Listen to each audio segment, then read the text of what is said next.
Olá, boa tarde. Nós vamos iniciar esse encontro temático interseccional, que é uma atividade integrante do ciclo de estudos sobre a obra O Animal que Logo Sou, do Jacques Derrida. Estudos promovidos pelo grupo de leitura Filosofia Animal. Acho que tem alguém com o microfone ligado. Pois então, são estudos promovidos pelo Grupo de Leitura Filosofia Animal, que é uma iniciativa feita em parceria com o Grupo de Pesquisa sobre Ética e Direitos Animais do Diversas USP, mais o Grupo Praxis do Centro de Filosofia da Universidade de Lisboa, onde o Dirk, que é o outro organizador disso tudo, junto comigo, faz parte. Bom, e hoje é com prazer imenso que eu anuncio a presença do professor Carlos Cardoso Coelho, para apresentar essa discussão, cujo título é O Animal que Não Existe, Orifícios Coloniais, o Delírio do Nome e uma Língua Salivante. O Carlos é professor colaborador e pós-doutor pela pós-graduação em Filosofia da UERJ, bacharel, licenciado e mestre em Filosofia pela UFRJ, doutor em Filosofia pela PUC do Rio, sob orientação do professor Paulo César Duque Estrada, um estágio na Universidade de Paris 10, sob a direção do professor Patrice Maniglier. Ele estuda atualmente ontologia contemporânea de uma perspectiva decolonial, pensando uma ontologia aberta aos diferentes modos de existir e às diferentes cosmologias não ocidentais que recolocam a oposição entre os existentes humanos e os existentes não humanos de outras formas. O Carlos também é autor, né, de um livro chamado Ontofagia, um materialismo mágico, publicado pela APECU Editora, no Rio de Janeiro, publicado no ano de 2020. Texto no qual constrói uma ontologia decolonial, de forma que as lutas e os conceitos que são propostos nesse texto são inseparáveis. Construir novas formas de pensar o comum, para além de princípios antrópicos, e dos mecanismos coloniais construídos pelo Ocidente através de uma bruxaria conceitual e decolonial.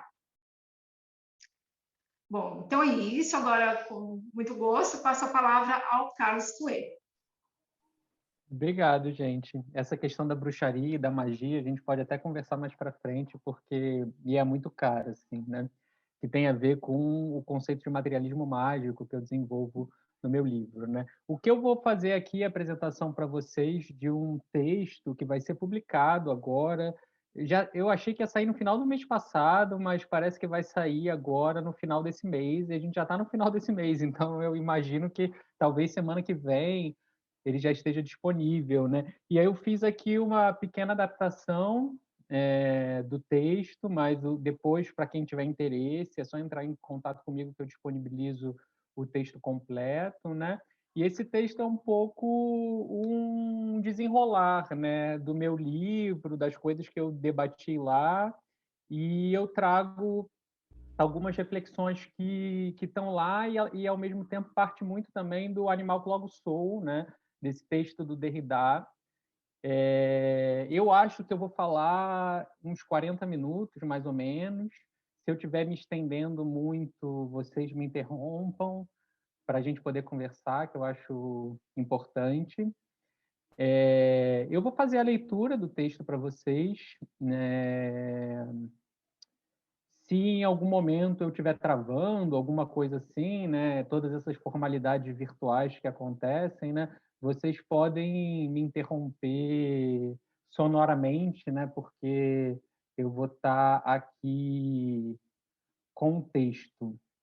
Como eu queria agradecer assim enormemente todo mundo que está presente aqui também, em especial o Dirk e a Luanda, pelo convite e por propiciar esse espaço aqui de debate, de conversa, que é um encontro muito importante, né? Quando eu falo de materialismo mágico, tem a ver com o materialismo do encontro também, assim, é um debate que eu faço com o Althusser sobre o materialismo aleatório, o materialismo do encontro, e os encontros são muito importantes, né? A gente só consegue deslocar e modificar as coisas a partir dos encontros que a gente faz. Então, aqui aconteceu um encontro que está propiciando esse espaço aqui, né? Então, muito obrigado mesmo a todo mundo que está aqui, em especial a Luanda e ao Dirk aqui por liberar esse espaço. Então, o importante é a gente tentar repercutir os encontros, né, e fazer com que eles se estendam e produzam deslocamentos nas nossas vidas e, quem sabe, nas vidas dos animais, já que é o tema que a gente vai conversar hoje, né? Eu não vou me estender muito, porque hoje foi um dia um pouco corrido, inesperadamente, e eu vou passar o texto para tentar dar conta de falar o que eu pretendo, né? Como a Luana disse, o título do texto é O Animal que Não Existe, Orifícios Coloniais, o Delírio do Nome e uma Língua Salivante. E aí eu começo o texto com uma pequena citação de Paul B. Preciado, e ele diz o seguinte: o Ocidente é desenhado como um tubo de 2 orifícios, uma boca emissora de sinais e um ânus impenetrável. Eu vou tentar falar dos animais um pouco a partir da perspectiva dessa boca emissora em duelo com esse ânus impenetrável. Começo, então, o meu texto. Começarei pelo começo, começarei pela passagem da existência à inexistência, que é tão própria àquilo que nomeiam como o animal. Ou melhor, começarei pelo sentido invertido deste começo, que é, na sua suposta verdade inverificável, o começo de um fim singular, o começo de uma inexistência, a inexistência dos animais. O animal só existe enquanto apagamento dos animais. Esta é provavelmente a grande lição que o pensador franco-magrebino Jacques Derrida nos dá no seu texto L'animal qui donc je suis, de 2006. Não existe o animal em geral enquanto categoria genérica, mas o que existe são os animais. Desculpa, o texto não é de 2006, de 2006 que está aqui é a referência do texto que eu citei, né? Então, voltando. Não existe um animal em geral enquanto categoria genérica, mas o que existe são os animais em sua singular pluralidade e em sua singularidade plural. O gato, a vaca, o baiacu, a garça, o humano, etc. Cada um destes animais, com suas diferenças singulares, são sempre lidos como em privação, na mesma medida em que suas existências incomensuráveis são medidas pela régua do homem. Mesmo a vaca, o gato ou a galinha mascaram uma generalidade humanista. No mesmo momento em que falamos galinha, produzimos uma fêmea diante de nós, um animal que tem como característica central a produção de ovos. Mas esta mesma galinha que produz ovos é uma compreensão genérica de um conjunto de existentes singulares que possuem diversas outras características e interesses para além da apropriação do seu aparelho reprodutor por animais humanos. O animal, entre aspas, passa a existir no mundo ocidental enquanto o outro do homem, enquanto o outro do mesmo. Quando eu falo outro no singular, em geral, eu estou usando esse outro em maiúsculo, é o outro com letra maiúscula. No momento em que uma vaca singular se torna um animal em privação, torna-se outro. Sua alteridade é apagada. Sempre que eu vou usar a palavra animal, também eu coloco a palavra o animal, animal, entre aspas. Quando falamos a palavra animal, não estamos falando sobre os animais, mas estamos falando sobre nós mesmos, sobre nossa suposta excepcionalidade, sobre nossas capacidades, aqueles que respondem, aqueles que pensam, aqueles que produzem artefatos técnicos, aqueles seres com moral, aqueles que possuem o poder de existir, de definir o que quer dizer existir e de nomear os diferentes existentes e determinar os seus lugares. Cada um de nós, no momento em que dizemos animal, tornamo-nos por um instante Adão, aquele que, no interior de um delírio, o delírio do nome, nomeia cada animal e, por conseguinte, aquele que instaura um começo e uma nova temporalidade. Dar um nome é, neste sentido, dar a morte, estagnar uma diferença, uma alteridade e colocá-la enquanto negativo da nossa identidade. Os pequenos outros, em toda a sua pluralidade, se tornam outro, outro do mesmo. Essa oposição eu faço bastante no meu livro, né, entre os pequenos outros e o outro, né, esse outro que é sempre o outro do mesmo, né? Por exemplo, a ideia da mulher definida sempre como passiva e determinada a partir do homem, né? O sujeito seria o homem, a mulher seria uma espécie de derivação desse homem. A gente pode pensar a própria oposição entre o humano e o animal também. O animal seria o outro do humano, né? Então, essa ideia de pequenos outros é a ideia de proliferar essa diferença e pensar como o outro, nunca é esse o outro com O maiúsculo, mas eles são sempre outros que a gente não consegue esgotar nunca, né? Há uma incomensurabilidade nessa alteridade pensada de maneira radical. Para quem leu o Derrida vai perceber que tem muito eco aqui do debate do animal que logo sou, né? Vamos continuar. Dar um nome é também dar um tempo para o existente nomeado, é iniciar uma temporalidade própria a um regime cosmológico. Quando dizemos trabalhador, inscrevemos um animal humano numa classe social, como expectativa de vida e de tempo dedicado ao trabalho. Inscrevemos-lo numa semana de 7 dias, com um horário restrito de almoço, de folga e de lazer. Analogamente, quando dizemos bacon, inscrevemos certo animal, um porco, numa temporalidade de morte, numa estrutura singular produtora de especismo. O existente que nasce e é produzido artificialmente apenas para ser morto. A vida produzida apenas para a morte programada previamente. Programada para o momento em que o animal atingir determinada idade, determinado peso. Programada por aqueles que se nomeiam como humanos. Os animais reproduzidos pela indústria do corte nascem com a pena de morte inscrita em seus próprios corpos.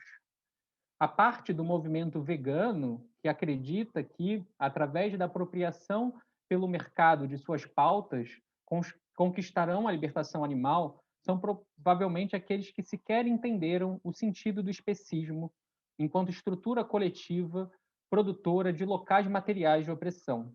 E aquilo que quer dizer e aquilo que pode querer dizer animal. Não entenderam a própria linguagem particular em que estão inscritos, uma linguagem supremacista que não apaga sua particularidade, afirmando-se enquanto universal. O capitalismo existe no seu próprio movimento de crescimento infinito e de produção de homogeneidades e de expansão do homogêneo. É isso que a gente chama de mundialização, né? É preciso que a natureza seja sempre tida como à mão e como disponível, assim como os corpos dos animais, como os corpos femininos e os corpos negros, todos estes produzidos pelo discurso dos supremacistas. Como afirma Frantz Fanon, o cito, o branco quer o mundo, ele o quer só para si. Ele se considera o senhor predestinado deste mundo. Ele o submete, estabelece entre ele e o mundo uma relação de apropriação. Termino a citação. Não pretendo aqui reconstruir toda a trajetória de estagnação dos trajetos e dos percursos que conduziu os animais à parada e ao fim deste começo que a palavra animal produz. Eu gostaria de falar algumas palavras sobre o delírio, sobre os nomes e sobre a produção de buracos. A ontofagia, né, esse pensamento, eu tento substituir ontologia por ontofagia, substituindo logos, a razão, por esse devorar, né, no meu livro, e a ontofagia, ela é uma ontologia dos buracos. Eu vou falar um pouco mais sobre isso aqui ao longo do texto. Falarei do delírio que poderia ser o de um encontro ficcional e material ao mesmo tempo, o delírio de humanos que, numa comunicação desviante e ruidosa, encontra uma boca fora de lugar, fora de suas funções apropriadoras e, nesse fora-lugar, cessa a produção de nomes e do nome animal. Sempre entre aspas, como eu falei. O delírio apropriador do nome contra o delírio de uma língua salivante e desejante pelos outros, pelos pequenos outros. O que acontece quando a boca de um homem, o suposto sujeito neutro universal, branco, adulto, hétero, cis, europeu, cristão, humano, carnívoro e etc., vê-se fora das suas funções tidas como naturais? Quando um homem se retira da fala e usa seus lábios, que mostram e escondem seus dentes, e ressoam um encontro com sua língua, para encontrar outro buraco, um desvio ocorre. Quando este homem abandona sua língua materno-paternal e devém língua salivante, ele se retira do espaço público e da produção de nomes e de lugares. Ele esvazia ali, num único gesto incomensurável, toda a centralidade e produz um novo lugar para sua boca, para seus dentes e, por conseguinte, para a língua, aquela que, na sua oposição estrutural à fala, os animais seriam privados. Da língua fala e da fala-língua, muito já foi dito, e há sempre muito a dizer. Mas o que diz esse dizer? Quem quer dizer cada querer dizer? Dissociar Lacan, da semiologia semântica, da ciência dos signos, da ciência das frases, do enunciado à enunciação, da estrutura coletiva, a atualização singular, do signo animal, a marreta que ceifa sua vida e produz um ruído brutal que não comunica outra coisa além da sua própria dor, apenas um ser, o homem, o supremacista humano.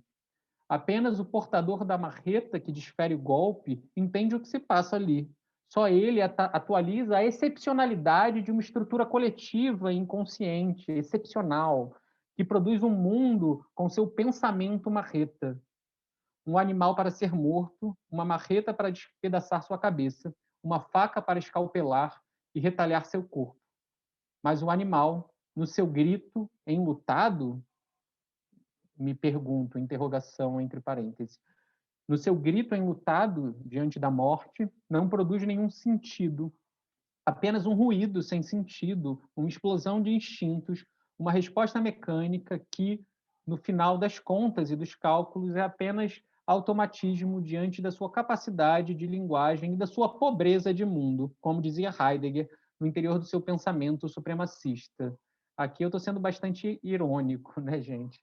Pobre animal, mergulhado em tanta incapacidade e letargia, pobre dos seres animalizados pelo supremacismo humano, pelo supremacismo branco, pelo supremacismo macho, por todos os supremacismos que, no começo e no fim do tempo que instauram, são sempre os mesmos.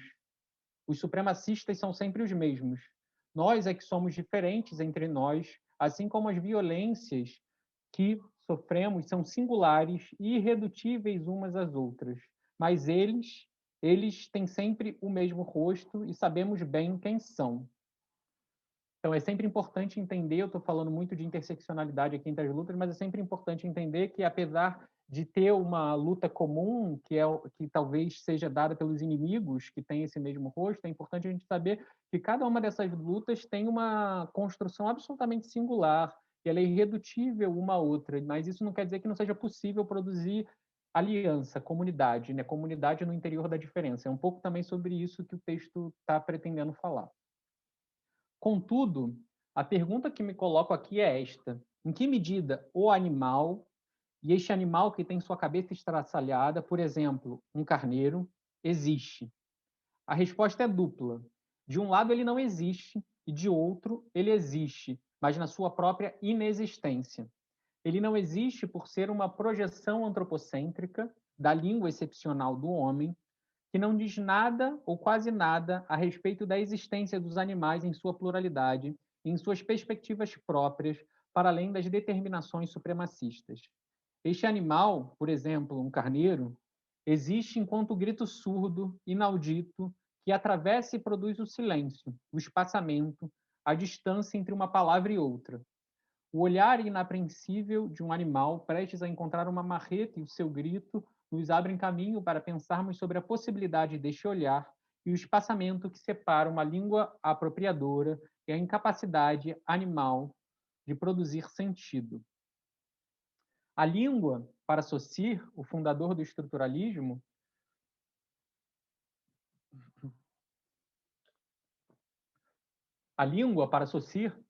o fundador do estruturalismo, é um sistema inconsciente de signos no interior do qual um signo não é mais signo de, isto é, ele não se orienta para o fora de um suposto real que precederia o sistema, mas ele vale de maneira imanente em oposição aos outros signos do sistema. Um signo não quer dizer, como tradicionalmente, algo de algo, ele não se refere à realidade, mas aos outros signos do interior do sistema, e são estes que produzem alguma suposta realidade. Primeiro vem a língua e apenas depois o objeto da língua. Quando falamos a palavra cadeira, a compreendemos não olhando para uma suposta cadeira real e posteriormente compreendendo o seu sentido que se apresentaria diante de nós, mas projetamos sobre ela, entre aspas, sobre a sua copresença, sobre aquilo que dela comparece diante de nós, o sistema da língua, por exemplo, da língua portuguesa. Esse tema aqui é um pouco complexo, se a gente quiser conversar, a gente pode conversar também. Meus alunos que estão aí, que a gente discutiu bastante Saussure, devem estar um pouco mais por dentro, mas qualquer coisa é só colocar questões que a gente conversa um pouco mais sobre essas definições aqui. Opomos, então, no interior do sistema da língua portuguesa, o signo cadeira aos outros signos deste sistema. Uma cadeira não é uma poltrona, um banco, um sofá, uma mesa. Ela se opõe ao verbo sentar, que, por sua vez, opõe-se ao verbo levantar, e assim por diante, num jogo de remessas infinito. Como um dicionário no qual cada palavra remete à definição de outras palavras, os signos da língua endereçam-se sempre a outros signos deste sistema, e eles fazem com que vejamos, naquele pedaço de madeira retorcido e em devir, algo como cadeira. Quando uma pessoa utiliza o sistema de signo e fala cadeira, e quando sentamos numa cadeira, estamos atualizando essa estrutura coletiva inconsciente que é a língua portuguesa na fala, atualizando a língua na fala. A fala é a atualização por um existente singular da virtualidade coletiva e partilhada que é a estrutura da língua. No curso de Linguística Geral, ao distinguir valor e significação, Saussure afirma que o valor de uma palavra, eu cito o Saussure, ele não está fixado enquanto nos limitamos a constatar que ela pode ser trocada por este ou aquele conceito, isto é, que tem esta ou aquela significação. Falta ainda compará-la com valores similares, com outras palavras que se lhe podem opor. Seu conteúdo só é verdadeiramente determinado pelo concurso do que existe fora dela. Fazendo parte de um sistema, ela está revestida não só de uma significação, mas também, e sobretudo, de um valor. E isso é uma coisa muito diferente. Fim da citação do Saussure. Saussure nos mostra que o valor é sempre formal e, por consequência, é a característica por excelência do signo linguístico em sua dupla faceta, significante e significado. Por sua vez, a significação, que não pode ser confundida com o significado, que é meramente formal, está no âmbito da fala, isso é, no âmbito do discurso, da atualização da língua. Em suma, uma palavra dentro da língua, ou seja, enquanto unidade formal, possui um valor. Por outro lado, no ato da fala, essa mesma palavra possui uma significação, isso é, aponta para algo para além do seu valor meramente linguístico. Mas o que é esse para além? Por exemplo, esse aqui é um exemplo clássico que eu trago que o Jonathan Köhler traz para explicar essa oposição entre valor e significação do Saussure, né? Por exemplo, um francês ao dizer "j'ai vu un mouton" e um inglês ao dizer "I saw a sheep", provavelmente enunciam a mesma significação, ou seja, dizem que viram um carneiro em determinada situação.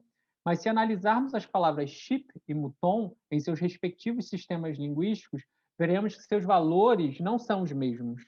Sheep, em inglês, designa o animal carneiro vivo, em oposição a mutton, que é usado para designar o pedaço do corpo do carneiro morto para ser consumido por um animal humano.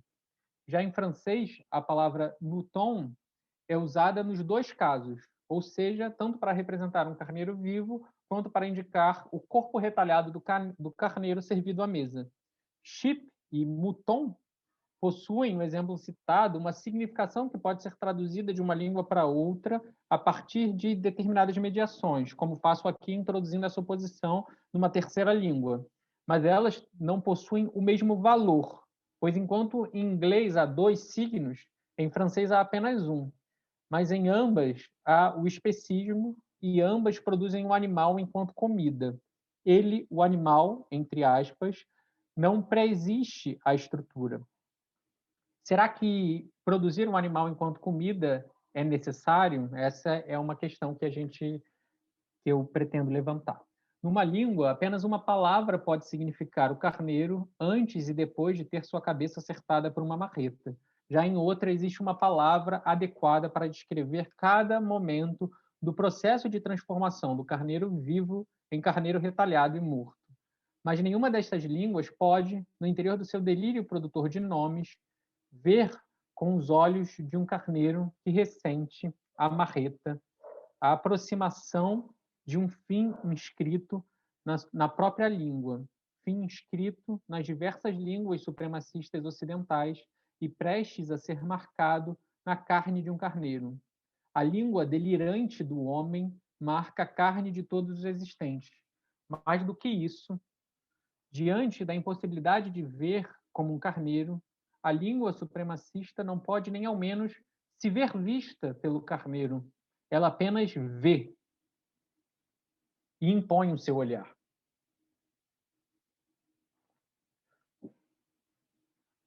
A produção, tanto da existência do carneiro, quanto da existência do carneiro vivo, quanto da existência do carneiro enquanto carne, não depende das suas disposições, das suas perspectivas, da sua relação com o seu corpo e com a sua matéria. Ela é o resultado das relações de poder marcadas pelas palavras, marcada nas palavras e na matéria, que colocam e possibilitam que exista algo como carneiro, que deve existir e ocupar determinadas funções. Não há segurança ontológica e evidência que testemunhe o que é um carneiro e o que é um animal para além das relações que produzimos, para além do testemunho da marreta do homem. A estrutura inconsciente produz o animal em seu lugar. Ela produz o sacrifício especista, assim como a estrutura inconsciente racista opera com o conceito produzido de raça e, por conseguinte, produz a violência material do racismo. A língua, neste sentido, enquadra, mata e estagna a matéria que flanava antes de se encontrar com a perspectiva apropriadora do homem. Quando nomeamos algo, paramos um sentido que corria no interior de outras relações e impedimos que este existente seja outra coisa, que seja mais do que uma coisa. Somos incapazes de perceber que produzimos prisões e que a nossa perspectiva é apenas uma perspectiva entre outras perspectivas.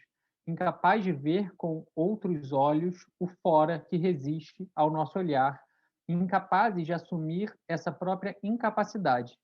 Antes de existir um animal ou um carneiro, há um existente, um fora que resiste.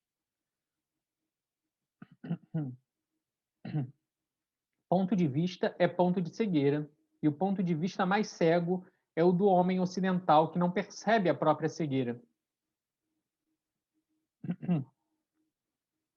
Será que essa produção de valores e significação que a língua e a atualização na fala produzem pode nos dizer algo sobre a perspectiva de um carneiro e do seu corpo decepado servido à mesa? O que a nossa língua tem a dizer sobre o carneiro? Nada. Falamos apenas sobre nós mesmos e percebemos muito pouco, quase nada dos outros. Mas o que um carneiro pode dizer sobre a nossa língua? O que esse fora, que é retalhado por um regime de verdade supremacista, mas que, ao mesmo tempo, resiste a ele, pode nos dizer sobre a resistência e a produção de futuro enquanto porvir, isto é, enquanto abertura à diferença e aos outros buracos. Não o sabemos, não se sabe do porvir, e esse não saber é o que há de mais apavorante para um supremacista que vê a continuidade do espaço-tempo ameaçada por qualquer alteridade radical. Mas só há não saber. O dizer da língua é uma produção delirante de nomes e uma produção de lugares determinados para cada existente nomeado, e cada um destes dizeres produz tempo e inscreve morte. E quando a boca deixa de abrir para atualizar uma estrutura coletiva, a língua materno-paternal do supremacista, com sua ciência epistemicida, que mata perspectivas plurais em nome do universalismo sacrificial, fecha mais o mundo e enjaula os existentes do que abre um buraco ao outro. Ela serve como mecanismo de parada e de freagem daquilo que não pode ser freado, os outros. Como podemos abrir nossas bocas e nossos buracos, colocando-os fora deste circuito de extermínio que é a linguagem humana enquanto produtora de lugares e de determinações?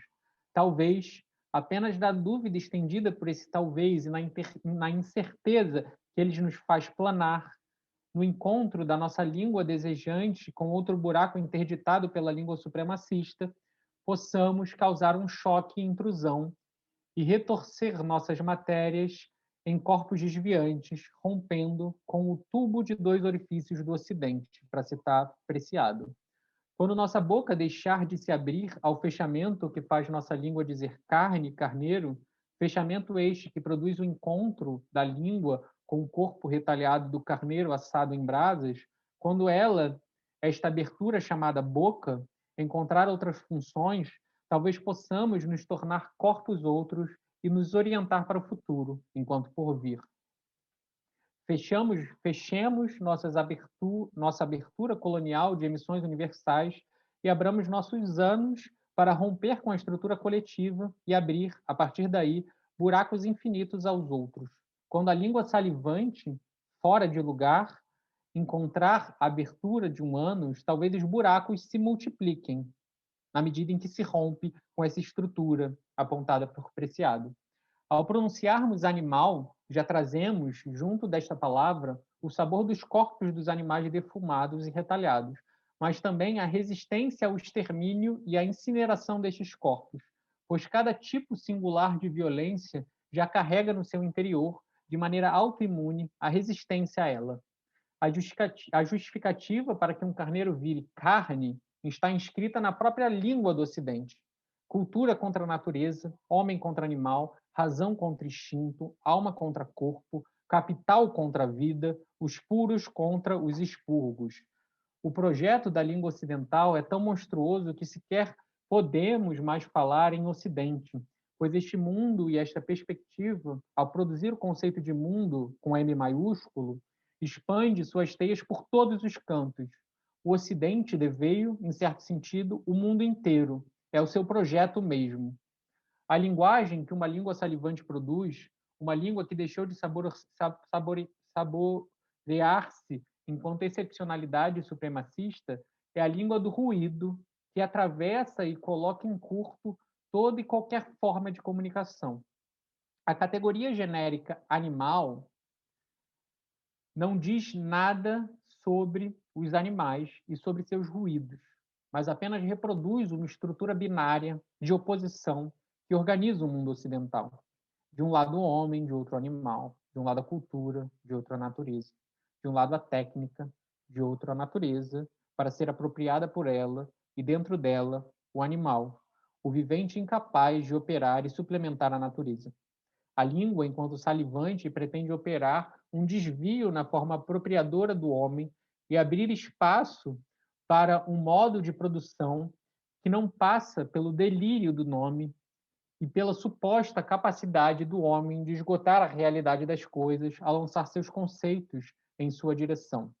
Trata-se de um projeto partilhado com diversas autoras e autores, como Donna Haraway, Paul B. Preciado, Lélia Gonzalez, Glória Anzaldúa, etc. Eu tinha várias citações nesse texto que iam um pouco situando o texto na herança na qual eu me inscrevo, né? Tinha a citação do Preciado, da Butler, uma do Viveiros de Castro, que inclusive vinha agora, mas eu vou pular ela para seguir aqui no texto e encerrar o mais breve possível para a gente poder conversar. O que defendo aqui é a construção de um modo de percepção parcial que aceita sua complexa incompletude. É perceber como modo de existir ocidental que compreende a pluralidade de mundos enquanto totalidade fechada, ou seja, enquanto mundo para ser apropriado pelo homem, não é a única forma de se relacionar com os outros existentes, mas, ao contrário, é a forma do supremacista, branco, humano, cis, hétero, que pretende seu modo de ver como universal, aquele que sustenta o delírio de Adão, que é o delírio de Deus e dos nomes. Nomear todos os animais, determinar os seus lugares. No lugar disso, o que pretendo é explorar outra forma de delírio, o delírio ficcional material de uma língua fora de lugar, uma língua que se desvia das construções históricas coloniais, orientando-se para o futuro de experimentações e construções outras, uma língua, mais de uma, que no reaprendizado de novos sabores, novos paladares e novas formas de relacionar-se com os existentes não humanos, sejam eles uma pedra, uma molécula de carbono, um cometa, um vírus ou uma sardinha, sentir o sabor amargo dos outros, dos diferentes outros e da própria impossibilidade de apropriação, pois toda suposta apropriação torna-se extermínio e aniquilação. Mas como nós, os herdeiros do colonialismo e que vivemos nos seus escombros, mudamos de perspectiva. Eu posso efetivamente mudar? O que isso quer dizer? Quais são as possibilidades de sua efetividade? Somos nós que nos transformamos? Se sim, dependeríamos de um ato de vontade individual para simplesmente abandonar um circuito para outro distinto. Mas não há eu, nem indivíduo. Isso significa que não existe ato de vontade possível para resgatar algum tipo de individualidade estável e para produzir outra que venha substituí-la.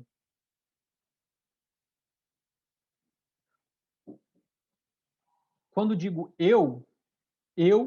interrogação, eu digo uma série de construções pressupostas. Sou professor, ensino e escrevo sobre isto que chamam de filosofia, apesar de assinar meus textos como ser, com a diferença sexual rasurada, e como coelho, um animal não humano, e me apresentar como um ciborgue antiespecista, no sentido que a dona Haraway dá a ciborgue, né? Sou reconhecido como um homem humano e como brasileiro, vindo de uma determinada família e falando uma determinada língua. Todas estas mediações me antecedem e determinam o que as pessoas esperam e o que elas não esperam de mim. Elas determinam o que eu, separado de mim mesmo, espero de mim. Porém, eu não sei, de fato, o que querem dizer estes fatos que me determinam e que eu performo cotidianamente em desacordo com tantas coisas. O não querer ser humano, homem, branco, cis, etc. O não querer performar tantas atrocidades que parecem impossíveis de escapar. No final das contas e dos cálculos, chega a ser desajeitado e patético tentar escapar de determinados lugares. Não há o eu, mas existe uma cola que gruda nas gentes e que não deixa essas estruturas que nos machucam tanto afastarem-se de nossos corpos com facilidade. Os animais têm esta cola estrutural grudada em seus corpos, mas nós também. Quando não quero ser humano e performo este não ser, um deslocamento opera, mas, ao mesmo tempo, a cola da humanidade gruda em minha pele, nos olhares reprodutores da estrutura supremacista e especista que nos cerca e nos molda. Eu posso dizer que não sou humano e posso, de fato, entre aspas, não ser no sentido supremacista que aponto aqui. Mas quando caminho pelas ruas e avisto um açougue ao longe, não sinto medo de ter um pedaço do meu corpo pendurado num gancho e retalhado para alguém comer no final de semana, celebrando a vitória de algum jogo qualquer. O show não pode parar. Não sinto esse medo, mas esse não sentir acontece sempre no interior de um desejar não querer ser. Não querer ser o outro do mesmo. Um desejar os outros, um desejar ser todo outro, ser completamente outro. Mas há, quando digo eu não quero, e em todo não querer, o desejo pressuposto que me foi legado pela língua e por todas as mediações que me são impostas. Ser ao não querer ser. Só no interior do reconhecimento desse limite podemos produzir uma língua salivante. Como não querer mudar este ser que a linguagem supremacista marca em nossa pele? Mas como mudar se estamos todas grudentas e besuntadas de colonialismo, de sexismo, de cissexismo, de heterossexismo, de capacitismo, de racismo e de tantas violências incomensuráveis? Mais um privilegiado falando merda, um macho escroto como todos, um branco elitista, um comunista fantasioso, uma vegana hipócrita, uma feminista branquela. E assim por diante. Existe o esforço de perceber que nada é natural, não existe o homem, o animal, nem o humano fora da produção que nós mesmas somos. Mas estamos todas tão mergulhadas nesta produção e na sua reprodução que não sabemos sequer atuar de outras formas. Como diz Preciado, o corpo engole o poder. E cada língua e estrutura produz seus mecanismos de poder e os seus corpos devoradores. Eu estou chegando perto do fim, gente. Desculpa se eu estiver me estendendo muito. O que isso significa? Que transformar e sair de uma estrutura especista não é um simples ato de vontade. Somos engolidas pelo poder e engolimos com nossos corpos o poder. O homem pode performar seus músculos sustentados por pedaços de corpos de animais e agredir toda a representação feminina. Uma mulher deve ter uma cintura fina e quadris largos para parir bebês e exercer poder sexual sobre os homens. Eu estou escrevendo todas essas figuras entre aspas. Um cachorro, entre aspas, também, deve ser comportado, latir apenas para estranhos e nunca morder um humano que não ameaçar a propriedade privada do seu dono, sua casa, seu corpo ou o corpo de sua mulher. Uma galinha deve ser uma máquina de colocar ovos para nutrir os corpos humanos. Um homem deve ser um homem, uma mulher deve ser uma mulher, um cachorro deve ser um cachorro e uma galinha deve ser uma galinha. E ai de você se tentar ser qualquer outra coisa para além dos nomes que nos foram legados, ou apontar para a não naturalidade destes nomes produtores de localidades. Não se trata aqui, contudo, de um vale-tudo epistemológico. O fato de uma língua não dizer sobre as coisas enquanto tal, presentes a si, como diria Derrida, e ela não ser capaz de produzir uma universalidade, não significa que ela não nos constrinja e que nós sejamos capazes, voluntariamente, de transitar livremente entre perspectivas. É esse debate odioso da pós-verdade, que eu acho muito problemático. A gente pode conversar sobre isso, se vocês quiserem. Dizer que não há sentido único não significa dizer que não há sentido possível ou circunscrito no interior de um regime de verdade, mas que há um não sentido anterior que produz qualquer sentido e que o contrário não é verdadeiro. Só o pensamento ocidental e colonial pode fazer a chantagem. Não ter um significado é não ter nenhum significado. Para quem não sabe, eu estou citando Aristóteles na Metafísica. O signo ele é arbitrário a priori, mas deixa de sê-lo a posteriori. Isso significa que no momento delirante em que um nome é produzido no interior de uma estrutura linguística particular, não há ligação ontológica que o sustente. Só há contingência e diferença. Différence com A, para quem estava aí nas leituras do Derrida, né?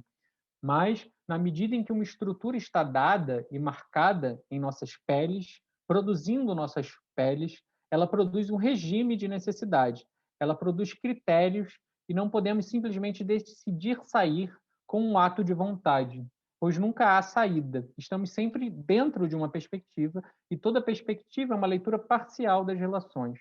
Toda perspectiva produz os existentes, os seus existentes e os seus inexistentes. Produz aqueles que são apagados e aqueles que possuem a centralidade e que absorvem os holofotes, os olhares. Podemos apenas reconhecer a nossa incapacidade de dizer todas as coisas e de produzir totalidades, apontar para a nossa cegueira. É uma citação aqui do meu livro, né, Ontofagia. As coisas são construções históricas, sociais, econômicas, políticas, culturais e naturais. Os próprios conceitos de história, de sociedade, de economia, de política, de cultura, de natureza e de construção são construções que podemos determinar a validade e o seu surgimento de dentro do nosso próprio modelo epistemológico, no nosso modelo do que quer dizer conhecer. Dizer que não existe verdade imutável e origem não significa que não existem critérios. Os critérios são construídos do interior das próprias estruturas. Existem regras de como falar, de como cozinhar, de como se vestir, de como existir sexualmente, de como dançar, de como dirigir, mas nada disso sempre existiu e tudo isso é carregado por milhões de mediações anteriores. Fim da citação. Não há fora da metafísica, não há fora. Talvez esta seja das lições mais libertadoras e mais angustiantes da desconstrução enquanto movimento autoimune. Só podemos desconstruir um pensamento do seu interior. Só podemos perceber a inexistência de um existente no interior do próprio processo de violência. Da mesma forma, não é possível pensar em nenhum tipo de decolonialidade sem termos passado antes pela violência singular do colonialismo. Não há um fora, mas somos nós mesmos os foras, os pequenos outros, que operam no interior das estruturas. Não se trata nunca de retornar à origem de um passado perdido. O passado não pode, de modo algum, me guiar na atualidade, disse certa vez Frantz Fanon.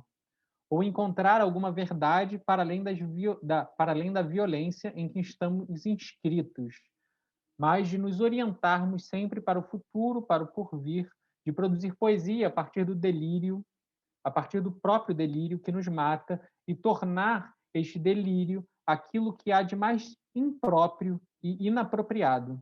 Produzir novos nomes que escapam e que desviam da estrutura dada a partir dela.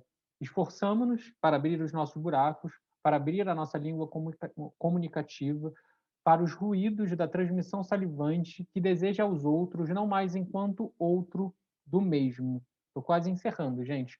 Abrir-se aos outros é, provavelmente, o exercício mais incômodo e mais impossível. Abrir-se para aqueles que não partilham uma língua e que não podemos compreender nada além dos seus ruídos incompreensíveis. Este é o impossível mesmo em que me engajo. Dos animais só compreendemos uma violência atroz que nos desloca e nos faz perceber nossa incompletude estrutural. Mas apenas aqueles que abrem suas línguas aos outros conseguem compreender essa incompreensão. O delírio da língua salivante só pode ser um delírio autoimune que reconhece os seus limites, os limites dos corpos enquanto intransponíveis e intocáveis, mas enquanto tendo poder de, do interior dos limites previamente dados, produzir novos nomes e novos mundos.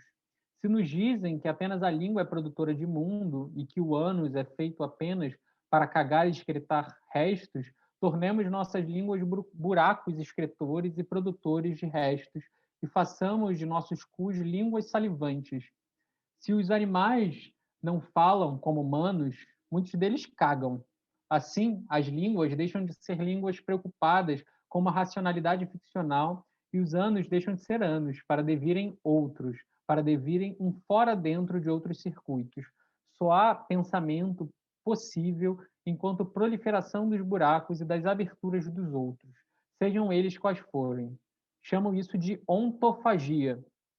A ontologia, que se abre apenas aos buracos humanos, para os olhos, para a boca, para o nariz, para os ouvidos, ou seja, a ontologia, enquanto epistemologia da língua e da perspectiva do homem, fecha-se para a possibilidade de reconhecer o irreconhecível da língua subterrânea das coisas. Fecha-se para a devoração existencial da ontofagia. O movimento vegano, por muito tempo, disse que falava pelos animais, pois eles não têm voz.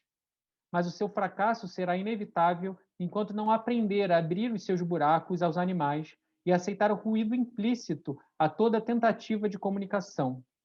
O diálogo é a produção monolítica da morte. Como diz Butler, a cenografia da inteligibilidade de Platão depende da exclusão de mulheres, escravos, crianças e animais. Eu não falo pelos animais, terminou a citação, né? Eu não falo pelos animais, eu marcho margeando suas margens, ao seu lado, por todos os lados, ombro a asas e a barbatanas, numa luta comum que não apaga nossas diferenças. Posso acabar devorado pela luta, mas prefiro o risco do contágio à certeza da imunidade. No mais, me comam, devorem e preencham meus buracos, mas cuidado, como disse no outro lugar, comer é também ser comido. Ser com é uma temática heideggeriana, né, o Mitzai. Então eu termino o texto assim: ser com, comer e ser comido. Eis a máxima da ontofagia. Da periferia do mundo dos homens, em Jacarepaguá, eu assino essa apresentação Coelho. Obrigado, gente.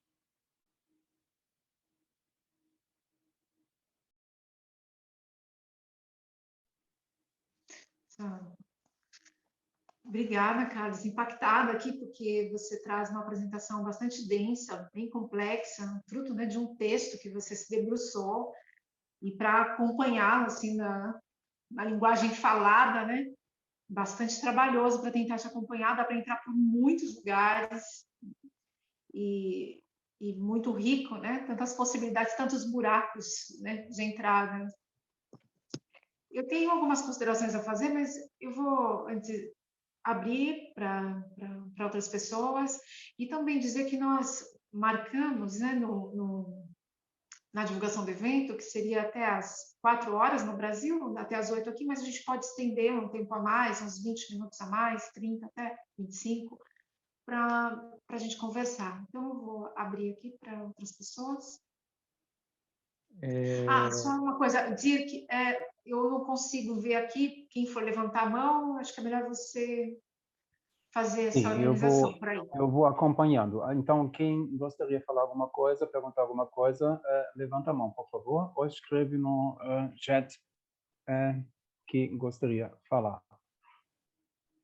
De fato, enquanto o pessoal está pensando, né, eu queria pedir desculpa porque eu acho que eu me estendi demais, né, mas, enfim, Foi como foi possível. E obrigado mais uma vez pelo convite, né? E de fato é um texto muito denso em que eu trabalho muitas questões ali, mas sempre partindo, né, dessa produção do lugar do animal, né? Eu poderia resumir esse texto mostrando como, em alguma medida, a gente pensa sempre na animalização das mulheres, na animalização dos negros, nessa animalização enquanto produção de lugares de opressão, né? O que eu estou tentando dizer um pouco nesse texto, a partir de um debate complexo com diversos autores, quem quiser eu encaminho o texto para ler com calma, recolhido, é que os animais são eles animalizados também, né? Eu posso fazer um pequeno resumo. Os animais são animalizados. Não existe os animais, né? Só existe essas figuras dos animais nesse processo de animalização. Então, essa é um pouco a premissa. Essa é um pouco a premissa. E, de fato, tem um momento ali que eu vou fazer uma passagem sobre um debate sobre linguística, que se você não ler com calma e se a pessoa não tiver também uma base, ela pode ficar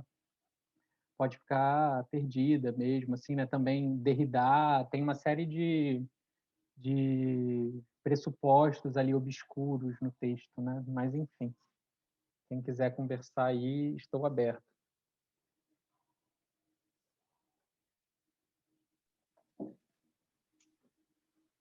Enquanto o pessoal está aí sentindo, queria comentar uma coisa que eu achei tão interessante para mim, pensar esse deslizamento do olhar para a língua, para nós que estávamos estudando, trabalhando a questão do olhar ali, né, com o Derrida, no espelho, no animal que logo sou, e o quanto a língua, ela direciona o olhar, mas eu fiquei pensando também, mexendo na posição do espelho, porque se o animal, né, ele pode ser visto pelo espelho também ao lado, né, o quanto a língua ela muda, né, tira o animal do espelho, essa estrutura linguística. E para mim foi bastante importante pensar essas duas coisas juntas, né? Essa marca da linguagem, né, no olhar. E com relação ainda, também achei muito interessante quando essa coisa, como a língua pode abrir buracos. Porque, bom, a gente vê nessa estrutura o quanto a língua é usada para tapar os buracos estruturais dessa incompletude ainda estrutural, até como você usou nesses termos, né? E numa língua que encaixa, né, vai tentando encaixar, né, as coisas, né, nesse buraco. Eu acho que a língua ela abre buracos, né? A língua é uma abertura, ela se abre para uma perspectiva, né? Ela abre horizonte, mas na mesma medida em que ela abre, ela fecha também, ela fecha. Essa ideia que eu trouxe de que ponto de vista é ponto de cegueira também, né? Você está inscrito sempre numa localidade. E estar inscrito nessa localidade significa ter abertura para ver determinadas coisas e uma cegueira para não ver outras, né? A violência animal, que é sustentada pelo especismo, né? Ela é uma cegueira estrutural da nossa língua, da nossa perspectiva ocidental, que coloca os animais em determinadas posições. Quando eu vou falar um pouco dessa passagem, logo no começo do texto e no fim eu retomo, né? Da existência à inexistência e da inexistência à existência, é um pouco essa brincadeira, né? Porque eles existem, eles estão aí, a gente está se relacionando, mas ao mesmo tempo eles existem na própria inexistência, né? No seu próprio apagamento. Quando a gente vai no mercado e vê o pedaço de um carneiro, a gente quem pensa ali pega, come, não sei o que e tal, todo o processo, toda a perspectiva, né, dos animais, assim, esse olhar dos animais, né, ele está fechado, ele está lacrado, né? Não há abertura para esses outros buracos que esses animais produzem também.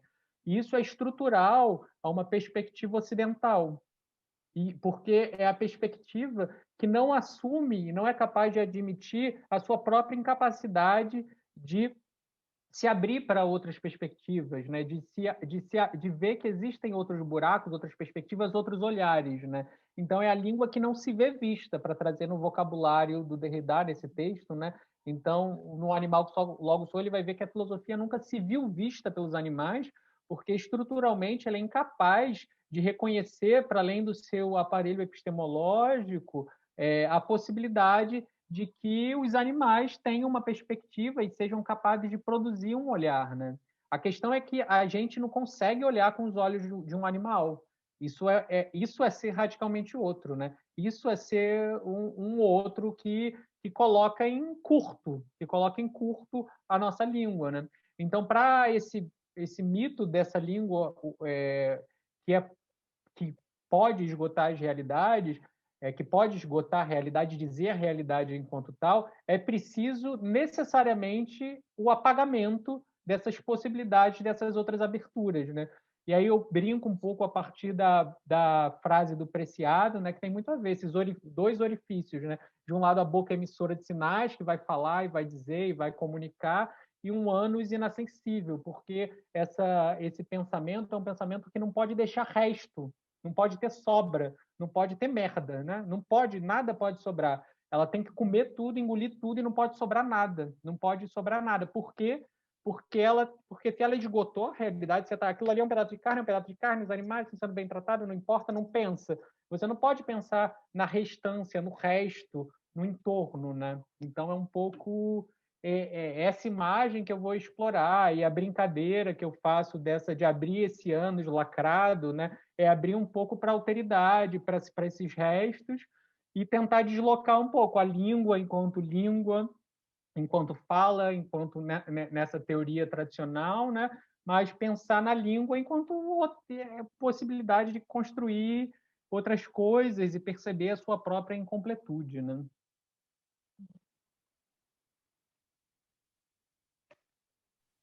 Tem uma pergunta da Lara. Pode falar mais sobre a ontologia que se ocupou, parece, com o sensorial versus ontofagia, outros buracos. Ontologia que se ocupou mais com o sensorial contra a ontofagia. Eu não sei eu não sei em que parte do texto eu falei de uma ontologia que se ocupou mais com o sensorial. No final eu falei, né, dessa linguagem aberta, da ontologia aberta apenas aos buracos humanos, né? Eu estou querendo apenas provocar para um certo antropocentrismo que está implicado no pensamento da ontologia, né? Que tem sempre um pensamento sobre pensar o princípio da razão, os fundamentos, e nesse sentido, em alguma medida, esgotar aquilo que quer dizer, produzir um discurso, né, um logos, que delimite um pouco a realidade. Eu provoco um pouco, o Heidegger é um pensador muito importante na história da filosofia, né? Mas eu provoco um pouco um exemplo dessa ontologia o pensamento do Heidegger, que vai pensar lá nos princípios fundamentais nos conceitos fundamentais da metafísica, né? Essa imagem, desde o Ser e Tempo, isso já está explícito, né? Mas ele vai pensar essa imagem de que os animais são pobres de mundo e a pedra não tem mundo, por conseguinte, aquele que tem mundo de fato é o Dazai, o ser aí, que não é exatamente um homem, não é exatamente o humano, é aquele existente que compreende que existe ao compreender o seu próprio estatuto ontológico, mas, de toda forma, tem uma centralidade no Dasein, né? E só ele teria mundo, e mais do que isso, só ele é com os outros. Só ele, o ser com é uma estrutura do Dasein, né? Então, um pouco no Ontofagia, eu vou tentar fazer uma oposição a esse ser com enquanto uma estrutura restritiva do Dasein, né? Eu vou pensar a pedra como tendo um mundo também. Eu vou pensar o mundo dos animais, o mundo das pedras, o mundo da atmosfera, os mundos plurais, assim. É um pouco nesse esforço de deslocar um pouco do logos, dessa produção de um princípio, e abrir para um perspectivismo radical, né, que seria da ordem desse fagocitar. E aí esse debate ele se inscreve muito com o Oswald de Andrade, né? Eu começo o texto falando muito com o Oswald de Andrade, que para quem não é do Brasil, não sei se conhece, o Manifesto Antropófago, que é um texto muito importante, e tem outros textos. Ele tem um texto que é o Crise das Filosofias Messiânicas, que foi um texto que ele escreveu para se candidatar para ser professor da USP, inclusive, né? ele se candidatou a ser professor de filosofia da USP, e aí ele teve esse texto rejeitado. Ele não foi aceito como professor da USP, e é um texto incrível, que é uma referência, uma referência para mim também e tal.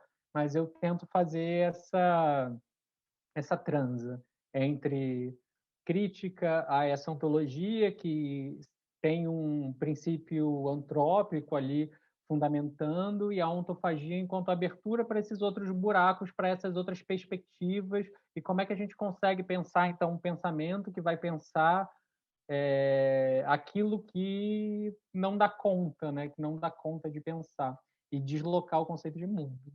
É um pouco por aí, assim, o horizonte de debate que eu desenvolvo. Para tentar explicar, talvez eu vou tentar fazer uma interpretação para talvez facilitar um pouco o que os outros talvez já tenham entendido. A ontologia, né, como você entende, como todo mundo entende, essa ontologia, né, a doutrina do ser, né, fixado no logos, né, na fala, e você quer com essa ontofagia em seguida, né, das críticas também do Derrida, né, do onto, falo, logo, canocentrismo, né, tirar esse logos, né, do centro e colocar a fagia, o comer, o ser comido, no centro de uma concepção onto, entre aspas, lógica, né? Então, seria uma ontofagia, seria não tão centrado não mais centrado na fala, né? Como o dominador da explicação do mundo e dos mundos, é mais uma abertura, né? De todos e tudo para comer e ser comido, para se encarnar nos outros e no outro. Alguma coisa assim, provavelmente. Exatamente, adorei o seu resumo, é bem por aí mesmo, né? É um pouco, eu penso a ontofagia enquanto uma ontologia dos buracos, né? E aí o problema dessa ontologia tradicional é que é a ontologia de um buraco só, né? Que é a ontologia da boca emissora de sinais apenas. E a ideia é proliferar esses buracos, né? E proliferar os buracos significa proliferar aberturas para outras perspectivas, né? E aí quando você se abre para outra perspectiva, você está sempre correndo perigo. É um risco sempre, né? Porque você vai devorar, mas você vai ser devorado também. Então você tem que se admitir um lugar de instabilidade, de vulnerabilidade, também de perigo, de sempre estar alerta. E aí por isso a gente precisa tem o conceito de magia até tem uma bruxa norte-americana, né, que é Starhawk, que eu gosto de umas coisas dela, assim, né? Que ela tem essa ideia de que a gente precisa prestar atenção nas coisas. A gente tem que prestar atenção nas coisas, tem que olhar bem para tudo. E prestar atenção nas coisas tem a ver com fazer magia, né? E fazer magia é você perceber essas outras perspectivas das coisas, as forças das coisas que estão acontecendo e tentar se relacionar e se encadear nisso e se perceber também como sendo movido por isso, né? Então, você perceber que tem vários outros buracos, né? Assim, várias outras aberturas, é você estar sempre atento, estar sempre alerta também, assim, né? Não tem nenhum tipo de pensamento fantasioso e de construção de utopia, não, né? Tem um pouco é um pensamento, é uma ideia que traz sempre uma atenção e um estado de alerta ininterrupto, né? Que eu acho que é muito afim também com a desconstrução. A desconstrução tem um pouco esse sentido de alerta constante também, né?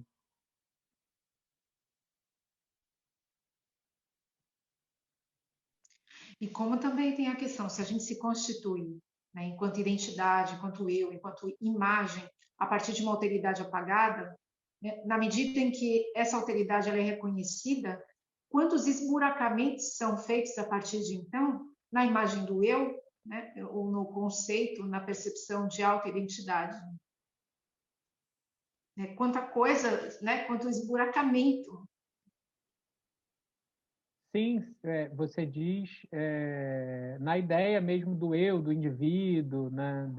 Na construção da identidade, se a gente se essa ontologia se constitui, né, com base na oposição, né, de uma alteridade apagada, onde estão os animais e qualquer coisa que animalizada, na medida em que isso aparece, começa a aparecer, né, que implicações, quantas mudanças, né, quantos esburacamentos teriam no retorno disso, né, nesse olhar que retorna do espelho, ou nessa língua que é falada, não no sentido do agente que fala, mas do outro que fala a respeito sobre a nossa língua. Né? Quanto esburacamento advém, né, na percepção de si, de uma autoimagem, quando essa autoridade não é mais apagada.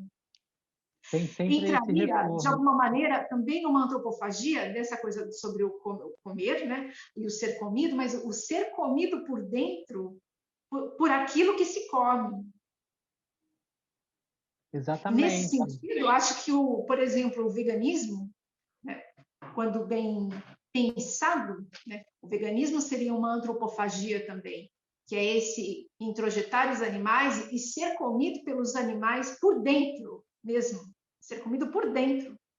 E essa estrutura especista que trata a carne, né, dos animais enquanto referencial ausente, né, não tem nada ali além de carne, ela é disjunta, né, dos animais, o quanto você trouxe a palavra fagocitose, né, o quanto esse comer carne não tem exatamente nada a ver com uma antropofagia, nada, porque não se permite ser comido. É preciso comer os animais, né, muito além da carne deles. Né? É preciso comer os ossos, os pelos, os olhar, é preciso comer junto, ser tocado pela incompletude deles também, essa incompletude que nos toca, né? Esse encontro de buracos, que também é um encontro, mas também é um desencontro. Né? É estar sujeito a essa coisa vagante. Não, perfeito, concordo plenamente. Assim, um pouco a perspectiva de veganismo que eu trago é justamente essa, de deslocar, né? E é sempre importante, até a gente estava conversando agora no começo sobre o Fanon, né? E ele se incomoda muito com o conceito de antropofagia, tal qual ele é lido, assim, e o conceito de antropofagia que aparece ali é um conceito que é muito diferente do conceito articulado pela tradição literária no Brasil, né? Porque aqui a gente faria uma oposição, né, entre o canibalismo e a antropofagia. E aí esse tipo de devoração que você estava falando, criticamente, seria não da ordem da antropofagia, como você mesma disse, mas seria da ordem do canibalismo, se a gente quiser dizer, né? Que essa ideia de o canibalismo é o canibalismo por gula, ele come por ânsia de devorar. A antropofagia é um devorar, mas é um devorar para se tornar outro. Você se devora para devir outro. E é você saber que a devoração ela não é sem risco, sem perigo mesmo. A gente devora sendo comido ao mesmo tempo. Quando eu vou brincar com o Mitzay, o Sercon heideggeriano, quando eu vou ter essa discussão lá sobre a questão do mundo da pedra, do mundo dos animais, eu vou brincar com essa ideia, né, de que comer é também ser comido, e ser com é ser comido. Ser com, a gente está sempre sendo comido, né? Eu chego a fazer uma oposição um pouco para pensar um pouco essa devoração. A gente pode pensar dessa devoração do capitalismo de um lado e uma outra forma de devoração que o canibalismo do capital e a antropofagia e a ontofagia desse, no meu livro eu vou chamar do comunismo cosmológico, que busca pensar a comunidade entre as diferentes cosmovisões, as diferentes cosmologias, as diferentes perspectivas. Isso incluindo os existentes não humanos, os fantasmas, as assombrações, as pedras, as árvores, os rios, tudo isso tá incluído e tem uma perspectiva também, né? E aí eu vou fazer um pouco a partir do Deleuze, né? O Deleuze diz que o único mito contemporâneo é o mito zumbi, o anti-édipo, né?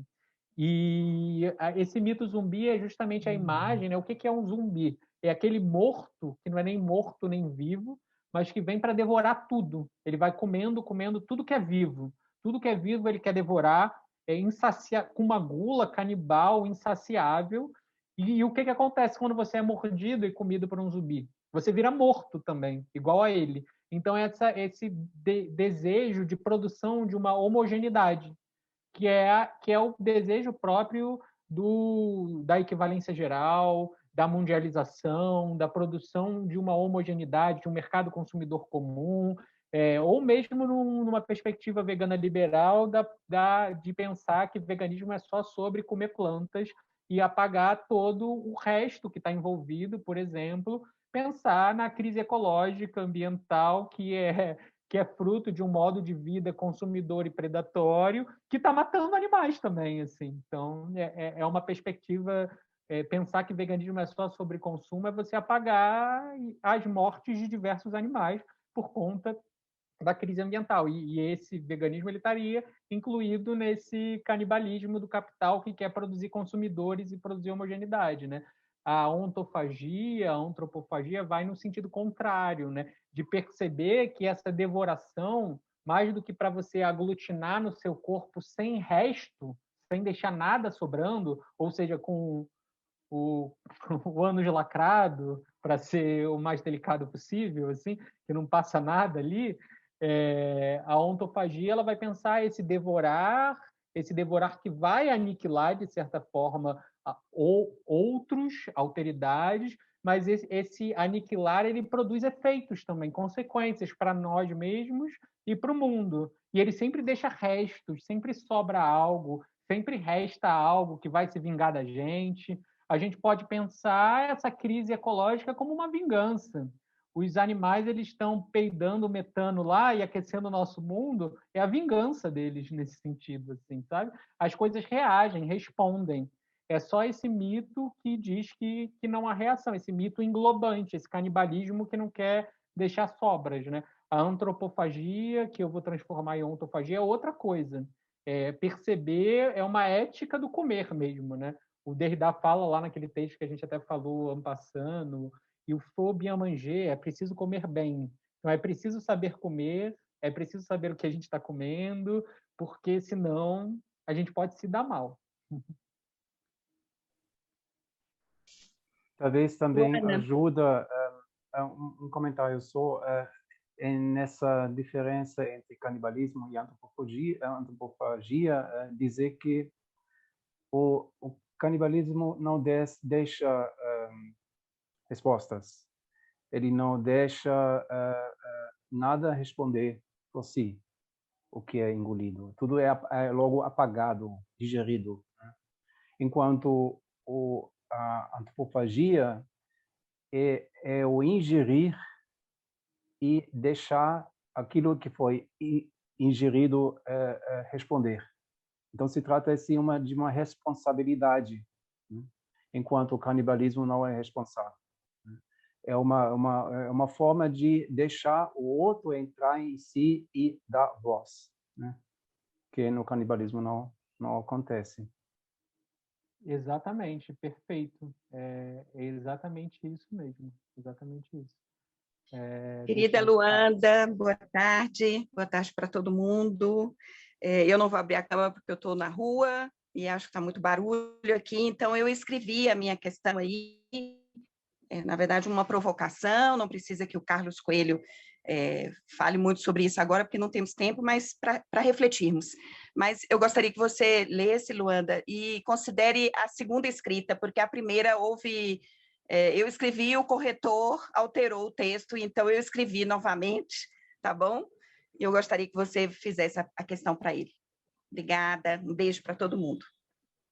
Eu estou aqui no telefone, é um pouquinho difícil de procurar. Eu posso mesmo ler. É esse texto grande aqui, eu queria provocar um pouco mais, apesar do texto apresentado por si só, dá margem para muitas provocações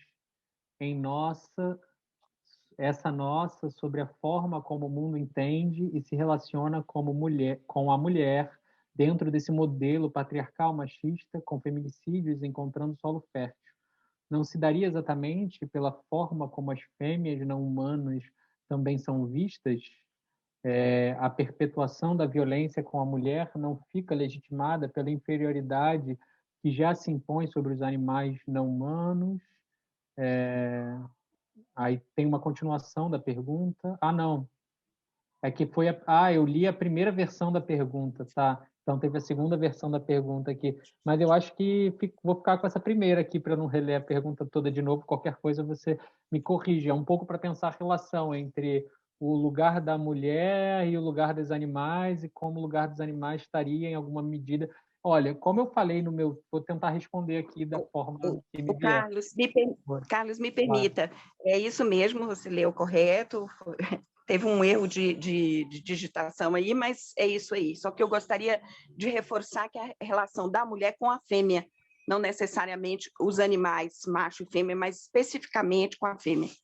Sim, bem repercutindo um pouco política sexual da carne, né?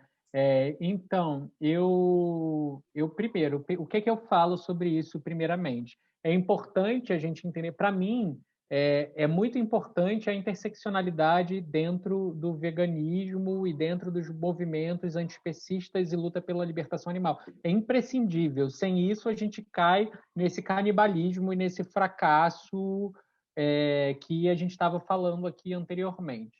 Isso é importante, mas é importante a gente entender o que produz essa interseccionalidade, né? O que é, da onde vem essa interseccionalidade, né? Porque o trabalho, pelo menos o meu trabalho todo, o esforço de produzir uma comunidade, de produzir mais um comum que opere no interior da diferença.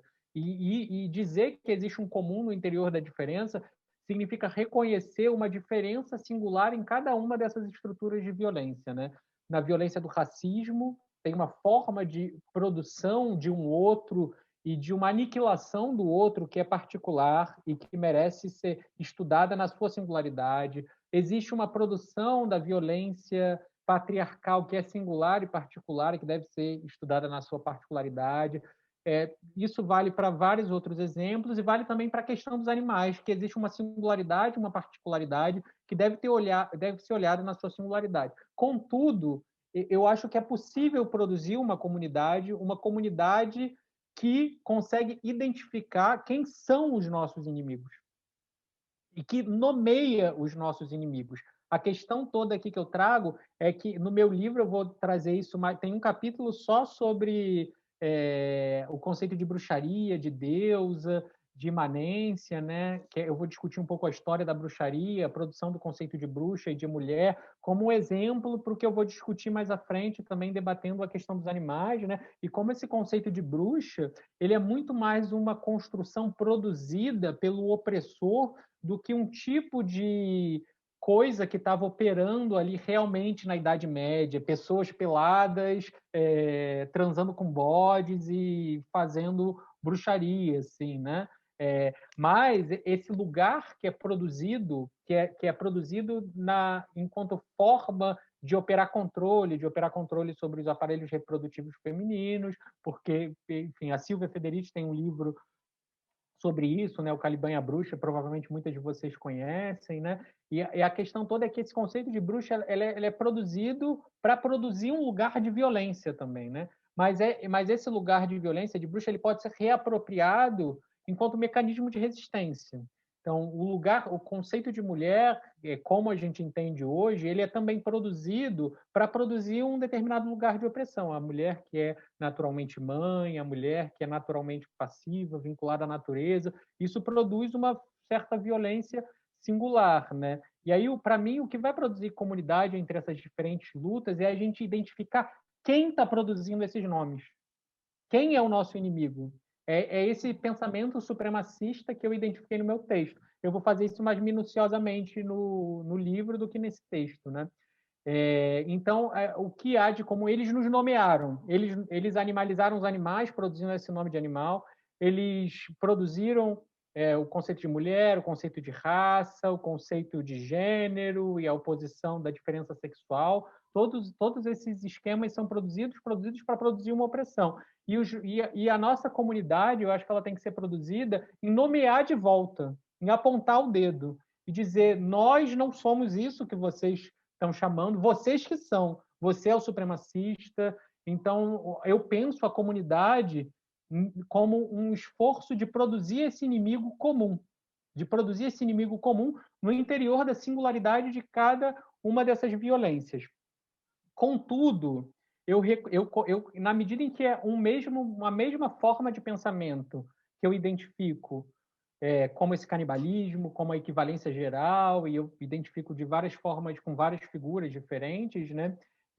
A gente consegue perceber contatos na forma de produção dessas violências em tudo isso. Dito isso, é óbvio que há uma comunicação e uma empatia e uma possibilidade de construção possível quando a gente vê a violência com mulheres que mulheres humanas sofrem, a apropriação do aparelho reprodutor delas pelo Estado, com a violência que as fêmeas de outras espécies sofrem também. Assim, é possível, a partir disso, produzir empatia e perceber dinâmicas que estão operando ali, porque quem está produzindo esse tipo de violência são as mesmas pessoas.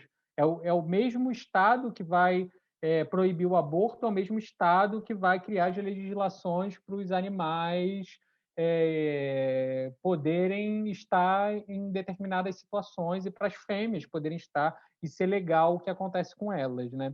E que financia também o agronegócio. Tá? Então, é o mesmo Estado que produz isso, né? Então, tem ali afinidades. Mas eu, particularmente, acho perigoso, ou não perigoso, não, mas eu acho que pode ser contraprodutivo a gente homogeneizar essas duas lutas, né? Pensar que as vacas são tratadas exatamente como as mulheres são tratadas, ou isso é muito perigoso para a gente que está construindo um movimento social, inclusive. O movimento, se a gente sair das mulheres e pensar no racismo, né, o movimento antirracista está o tempo inteiro pautando o incômodo que o incômodo que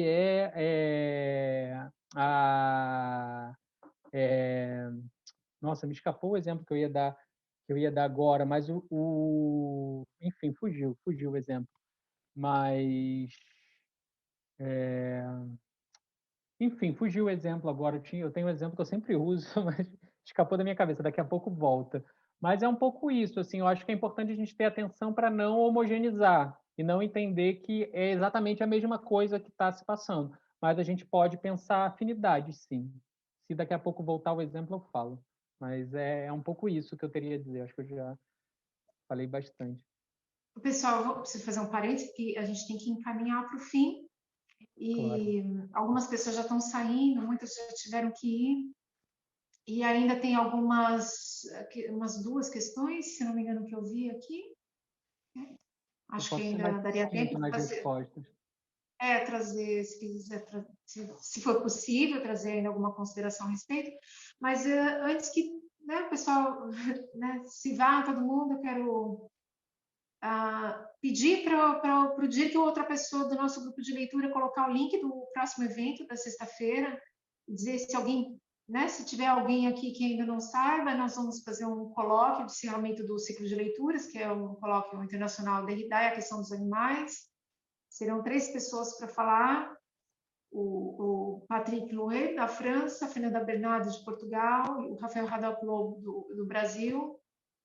E se alguém tiver interesse, então alguém vai colocar o link aí. Tá? E vamos tentar agora um encaminhamento para o fechamento, Carlos. E te perguntaram aqui se você vai disponibilizar o texto. Bom, você vai sair numa revista, não sei em que meios você vai divulgar. Também pedem o seu e-mail. Vai sair como capítulo de um livro, mas vai ser de livre acesso, vai ser de livre acesso. Então é possível, eu envio. Quem quiser é só me pedir que eu envio. Não sei se vocês têm o contato da Luanda ou do pessoal da organização ou o meu contato. Eu não vou falar aqui porque está gravando, vai para o YouTube, eu não vou falar o meu e-mail aqui, mas vocês podem entrar em contato comigo ou com eles, ou enfim, que aí eu encaminho. É tranquilo, assim. Mas tinha mais perguntas? Foi no chat, é isso que você falou, Luanda, para eu dar uma olhada aqui, para responder, ou a gente já vai encerrar? Sim, está no chat. Tá, teve essa da Claudine. Aí depois a Tainara falou, aproveitando os apontamentos da Claudine, podemos entender que quando e se chegarmos ao ponto de extinguir essas violências contra os outros animais, de alguma outra forma a violência iria se perpetuar, se entendemos que ela nos compõe.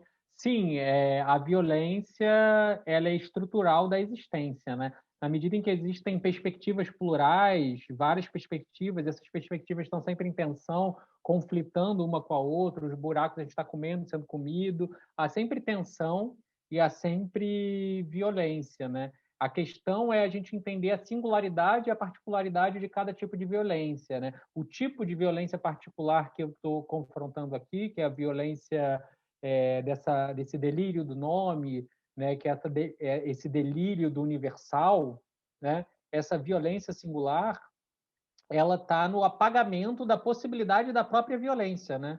Inclusive essa ideia de uma paz perpétua, de um mundo pacífico em que não vai haver mais nenhum tipo de violência, é ainda a repercussão desse tipo de pensamento que quer produzir uma universalidade, né? Aceitar a diferença, aceitar a disseminação, aceitar a ontofagia e esse devir, devoração, é aceitar que vai haver conflito, mas ao mesmo tempo em que há o conflito, há a luta e a resistência. E é importante também entender que a maior das violências é a violência que nega a pluralidade das perspectivas, né? É o fascismo. É o apagamento necessário dos outros povos, dos outros deuses, dos outros existentes. Esse é dizer que eles não têm um direito de existência, né? É colocar eles no lugar de inexistência. Isso é a maior das violências de todas. Então, essa ideia de que haveria um mundo de paz talvez seja a maior das violências, né? É o projeto da maior das violências de todas. Mas isso não quer dizer que a gente não pode mudar, né? A gente pode acabar com o especismo é construído, é uma produção particular. Na medida em que ele é construído, a gente pode desconstruir e produzir outras perspectivas. Mas quando a gente produz outras perspectivas, a gente produz outros lugares, outras marcas, outras identidades. Esses outros lugares vão produzir também exclusões, cegueiras, afastamentos. E aí essas cegueiras elas vão demandar mais luta, mais transformação. Sendo bem sintético aqui para não extrapolar muito. Seria essa a resposta, Tainara. Pois tem um comentário da Renata e uma pergunta, né, do Lucas Roberto, sobre a questão do rastro, em sua relação com a questão dos animais. Eu posso ler aqui, então, é isso? Vou ler aqui o da Renata em seguida. Tá. Achei muito interessante. Renata é um comentário, né? E o do Lucas é uma pergunta, é uma questão para você. Tá. Achei muito interessante essa provocação, Claudine. Minha pesquisa é sobre analogias animais do feminino, que só são possíveis exatamente pela forma como se trata fêmeas animais e como esse tratamento acaba se estendendo para mulheres humanas ou vice-versa, podemos considerar. Veja, uma galinha de Clarice, por exemplo, em que dá para confundir mulher e galinha, ou para um livro mais teórico, Políticas Sexuais da Carne. Sim, assim, o que eu estava falando especificamente é os riscos da produção de uma homogeneização, mas a gente perceber na medida em que é um mesmo modo de pensamento, é uma mesma estrutura que está produzindo essas diferentes violências, elas vão sempre conectar, produzir mecanismos de violência que vão intercambiar de um para outro. Então, vai ter sempre interseções, por isso a própria ideia de interseccionalidade. Então, essa pesquisa, de fato, ela é muito interessante, é muito produtiva, né?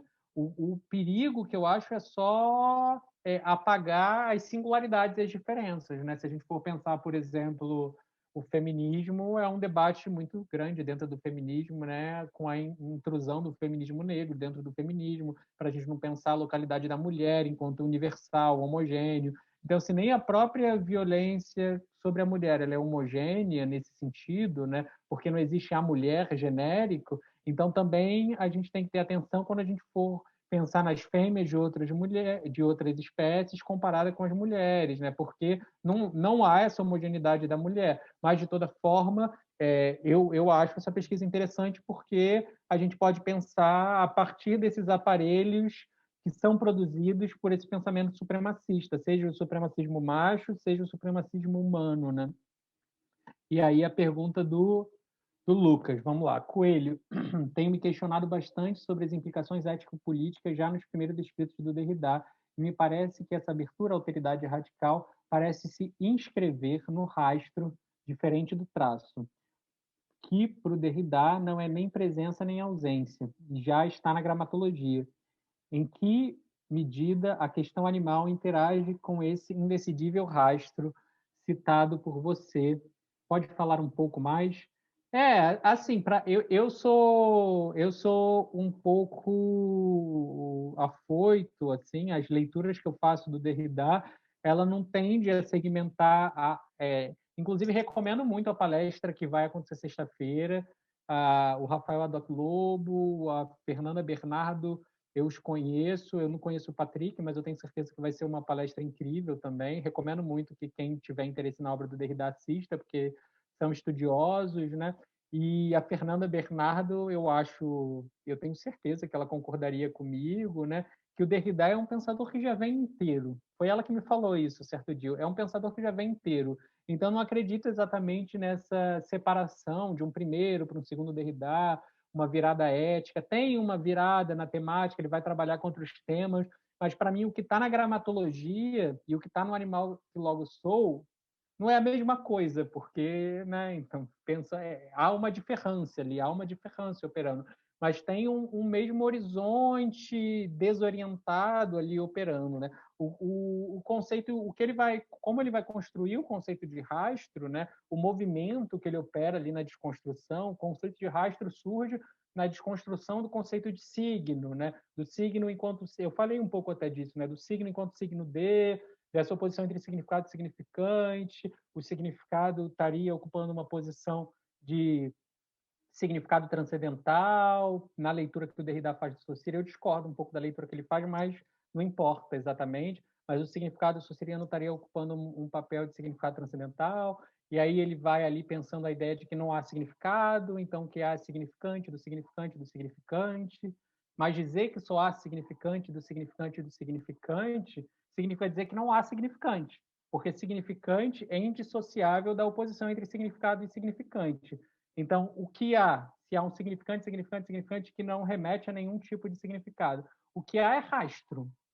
É rastro, é essa remessa, esse jogo de remessas, mas é um jogo de remessa que não termina nunca, né? Nesse sentido, seria diferente do algoritmo para o Lacan, né? Que seria o signo riscado, sob rasura, cancelado, porque ainda teria ali uma relação com menos um, com o significante fálico. Para o Derrida, o rastro ele não para, ele não chega em lugar nenhum, né? Então tem também um debate implícito aí, né? Talvez ele não quisesse comprar essa briga ali na época que ele escreveu a gramatologia. Então, essa ideia do rastro é esse jogo de remessas, e o quase conceito de animô que ele desenvolve no Animal que Logo Sou, e toda a temática do animal, ela é justamente para mostrar essa estrutura da ausência de um significado transcendental que é o animal, e que os animais eles estão inscritos nessa própria lógica da suplementação do próprio rastro, né? Eu brinquei em algum momento do meu texto, né, que é isso, o animal, a técnica oposta à natureza, o animal humano, o homem é aquele que suplementa a natureza, né, que ele suplementa e transforma a natureza a partir das suas necessidades, e o animal ele não suplementa, né? O animal não humano ele não suplementa a natureza. O que o Derrida está querendo dizer é que o animal suplementa também. Ele está inscrito nessa lógica do suplemento também, né? Então tem uma comunicação, para mim é o mesmo movimento que está operando ali, né? Eu não posso, mas a nossa língua nos trai, não é o mesmo movimento, óbvio que não. Quando ele está falando de rastro, ele está desconstruindo o conceito de signo, ele está substituindo o conceito de signo pelo conceito de rastro, o conceito de linguagem pelo conceito de escritura, ele está fazendo todo um processo ali que é singular, que tem a ver com um debate específico ali, mas ao mesmo tempo ele abre espaço para outras desconstruções. Quando ele está desconstruindo o conceito de animal, ele está dialogando ali com Descartes, com Lacan, com Levinas, enfim, com a história da filosofia, então tem uma desconstrução singular operando ali, mas tem um movimento que é o movimento da desconstrução, que está ali mostrando a precariedade dessas estruturas. Pronto, respondi. É isso. Bom, então tá bom, a gente vai ter que encerrar. Foi muito, muito importante, foi muito bom esse encontro. Carlos, agradeço muito e a você, a todas as pessoas que participaram, que puderam contribuir, trazer questões. Tenho certeza que todo mundo que participou que gerou buracos, vai poder dar continuidade em suas reflexões. Muito bom, obrigada. E Di, que você quer dizer alguma coisa mais? Eu queria agradecer muito pela excelente conferência e espero que aqueles que ficaram mais interessados no Derrida podem assistir o colóquio na sexta-feira. Agradeço a todo mundo e especialmente ao Carlos pela conferência. Muito obrigado, gente. Muito obrigado mesmo por todo mundo que foi aqui até agora, por vocês, pela paciência de me escutar. E é isso. É isso, então. Tchau, então, gente. Eu vou sair. Boa tarde, boa noite, dependendo do lugar do mundo que vocês estiverem, né? Valeu. Então tá bom, queridos. Gente, valeu. Até a próxima. Tchau.